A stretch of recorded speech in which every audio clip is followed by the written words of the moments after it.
Hello, my name is Mohammed Al-Hawawi and I'm a partner at INSO Dubai. I hope that everyone is doing well and safe in this uncertain time. My colleague Monica and I have recently written an article about COVID-19 and force majeure and the impact of this on the shipping sector. We received many inquiries in the past few weeks in relation to this, in relation to the performance under charter parties, in delaying the delivery, also like shipbuilding and repairs contracts, the employment agreements for crew. Force majeure, as you can imagine, is the greater force, and the UAE courts define it in many judgments as the unforeseeable event that cannot be resisted and makes the performance of the obligations under the contract impossible. The effect of the force majeure is that the underlying contract will be terminated, and this termination is by operation of law. So the parties don't need to mention this consequence of force majeure in their contract. If the party have already started carrying out their obligations under the contract and then a force majeure event intervenes and makes the further performance of the contract impossible, the law provides that in such an event, the parties should be resorted to their position they were in before the contract was made. And if this would be impossible, the law provides that the party suffering losses as a consequence of the termination will be entitled for a compensation.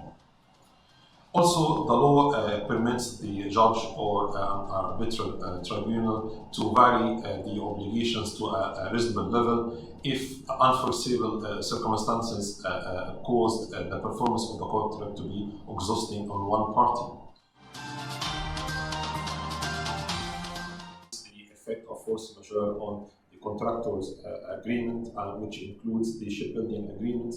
The law allows the contractor or the builder who already commenced part of the work to be paid for the work already done, as well as the expenses that he has incurred in order to implement part of the work which they have not yet done.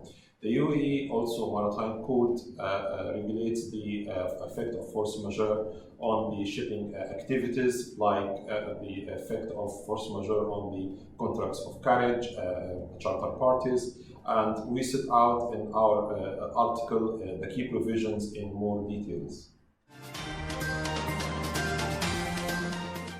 It's really difficult to give a generic answer to this, as the court will look at it on a case-by-case basis. The court will look at the nature, the context of the underlying contract to determine whether or not the COVID-19 pandemic has impacted the performance of the obligations under the contract. I would like to finish off by saying that the UAE laws deal with the conditions and the impact of force majeure. However, it may be important for the parties nowadays when drafting new contracts that they carefully draft their force majeure and termination clauses, so they are clear as to when and how their obligations will be extinguished or adjusted.